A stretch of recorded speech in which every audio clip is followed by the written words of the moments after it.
Welcome to my YouTube channel, Half Fast Hugo. Today, we're not riding. I'm going to give you a little breakdown of my new bike. So late last year, it was a Black Friday special, and they had a sale on some pivots. So I jumped to the dark side and went into the realm of e-bikes. So they had the Pivot Shuttle SL Team XTR version. Pretty spendy bike, not something I would normally get, but it was like 30%, 35% or something off. So I thought, well, I was looking at one of the other versions, so I thought, well, why not? I'm gonna get this one for the same price, one day only. Downside was I had to wait till this year to get it, then had to wait for the weather to clear up and the trails to open, but I got a 2024, so that's pretty cool. So I've got about 125 miles on this bike so far. I can tell you it's definitely a game changer. I use it for a lot of training. So I love, you want to build up your endurance. Quickest way to do that is do zone 2 training. Do a lot of zone 2 training. It'll build up your endurance pretty quick if you want to do some long riding. From what I've read, somebody may have a different opinion. Of course, that's what they call practicing medicine. But for me, one of those, like yesterday I did 20 miles on it, and most of my riding, I rode with two other buddies, and most of that riding was in zone 2. So it gives me some good endurance without being a huge strain. As you guys know, I'm a heart attack survivor, so I kind of monitor that stuff pretty well. So, you know, for me, it's about keeping the heart rate down most of the time, but I do like to get it up there. So when I'm a little strained, this is a good bike to hop on.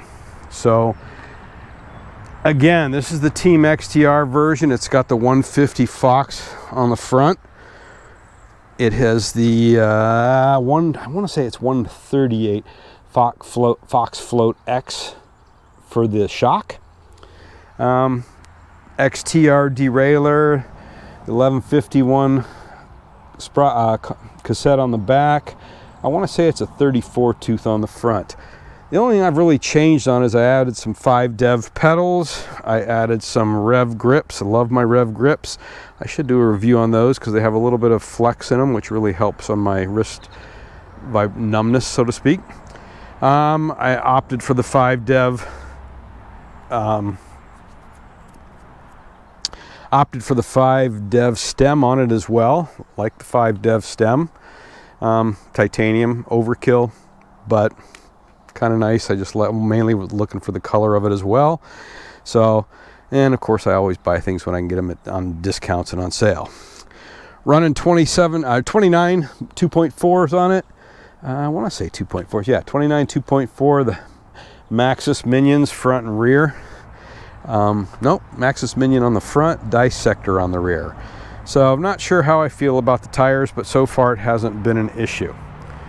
Love the bike. The Team XTR version weighs in at about, on mine, I think it was 39 pounds and change, just under 39. Definitely a nice bike. I love the handling.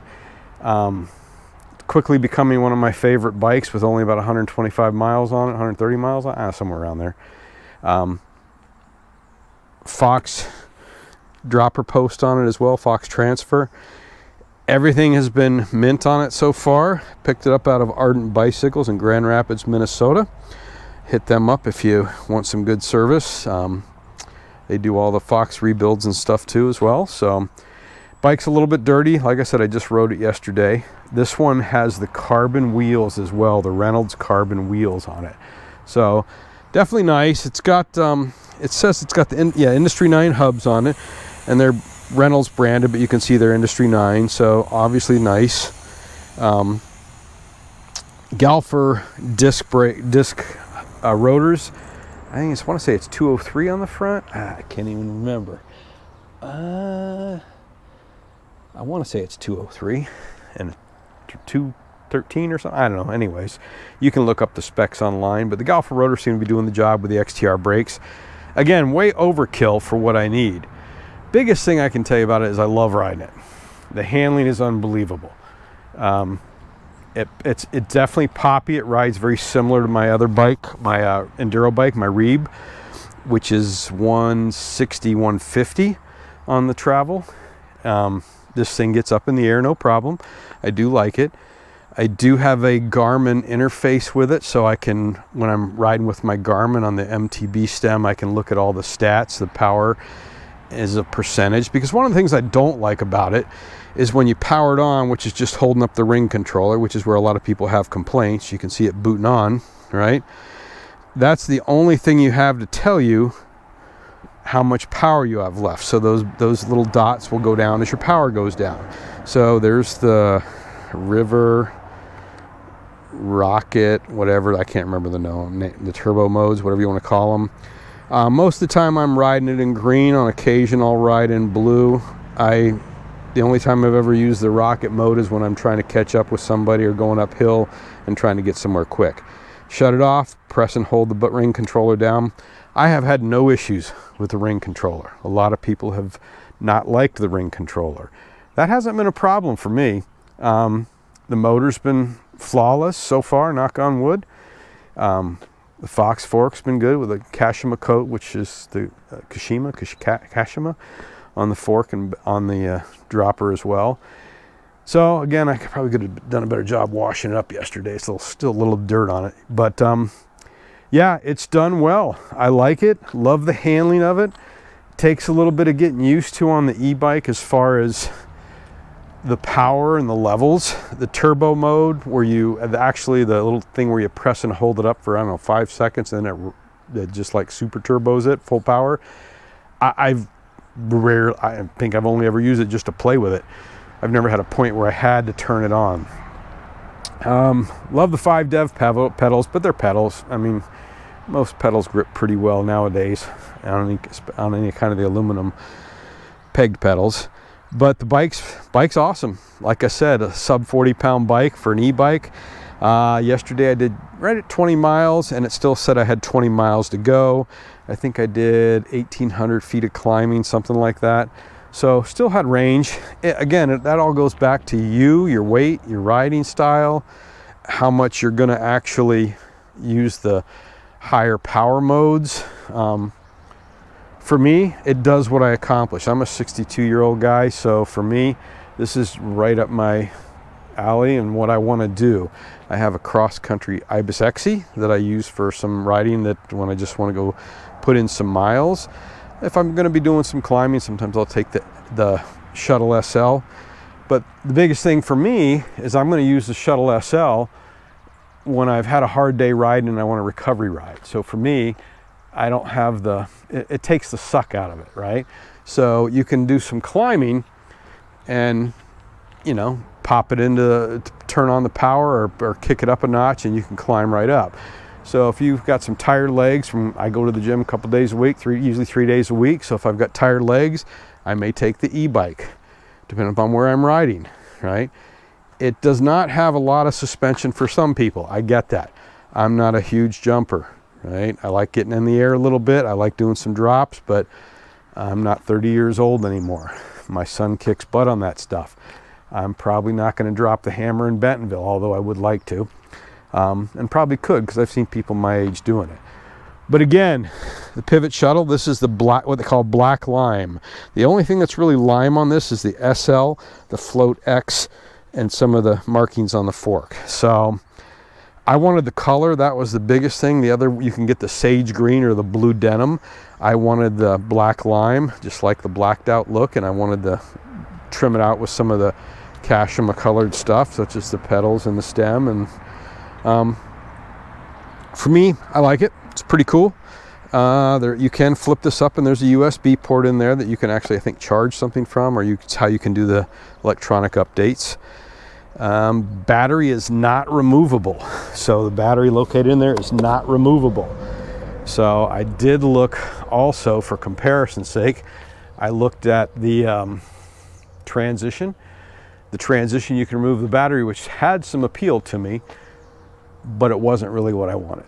So I really wanted the Pivot Shuttle SL. So, and just waiting on the bike, I had thought about canceling my order and getting the Pivot, getting the transition, Can't even remember the name of the transition at the moment. But ended up, this one did come in. So, nice bike. Love it. I've got it set up right now on the Enduro Engineering stand. I'll do a separate review video on that. Handles great, like I said. Components are nice. Shifts well. Love the hubs on it. Dropper's been fine. Don't need axis shifting. I have SRAM axis shifting on some of my other bikes. Would consider that, but it came with XTR, so I'm going to burn that up. Big thing with e-bikes, make sure you keep them lubricated. Try not to shift under too much power. It is pretty amazing when I have it in the blue mode, I can actually wheelie going uphill. It has that much power. So, but that is how you snap chains as well. What else can I tell you about the bike? Would I recommend it? Absolutely, but there's probably a lot of bikes out there that are recommended. I would tell you to hop on one. Pivot actually does demo days. You can actually go to their factory and demo one. You can compare it to the full-size shuttle. The SL was more in my wheelhouse than what I wanted, because I wanted to keep some of the playfulness of it and not have the weight. So again, it's not much heavier than my Reeb Squeeb Enduro bike.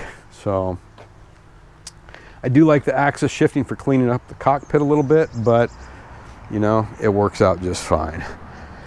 So, Pivot Shuttle SL, if you have some questions, you know, drop a note in the comments, let me know what you think. I'll probably do another longer term review on it. Like I said, I've only got about 125, 135 miles somewhere in it. I don't even remember, I'll have to look. The Garmin does have an interface which makes it nice, so you can see what power level you're at.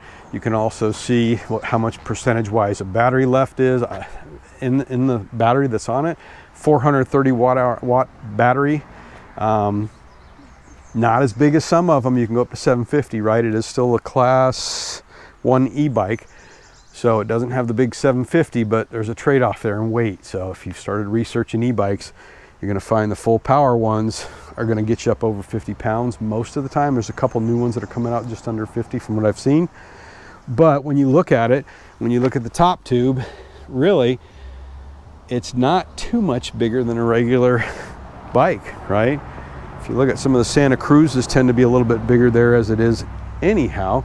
So now you're going to be pretty close to that. So a lot of people don't even recognize it as an e-bike unless they're really astute on bikes. So again, just a quick video just to kind of show you about the Shuttle SL. Love the bike. If you're thinking about it, you're on the fence, get one. It'll definitely change your riding styles, or your riding, I should say, not your style, but your mountain biking. Buddy of mine hopped on it, rode it uphill. I said, I'll meet him at the top. I rode his up. When I got up there, he kept going, had a grin on his face. So there you go, right? Kind of said it all. He's like, yeah, I got to get one of these. Definitely a game changer for your riding. Takes the suck out of it, makes it fun. Have any questions? Drop me a line or drop a comment below. Message me, whatever you want to do. Great bike. Stay tuned for more details. I'll probably be riding it most of the summer, but I will switch on and off, so you'll see it on some other rides. You've already seen it on some rides if you follow my channel. That's it for now. So if you would, hit that subscribe button, hit that like button. Appreciate it. Appreciate you watching, coming along. But most importantly, as always, get outside. Thanks for watching.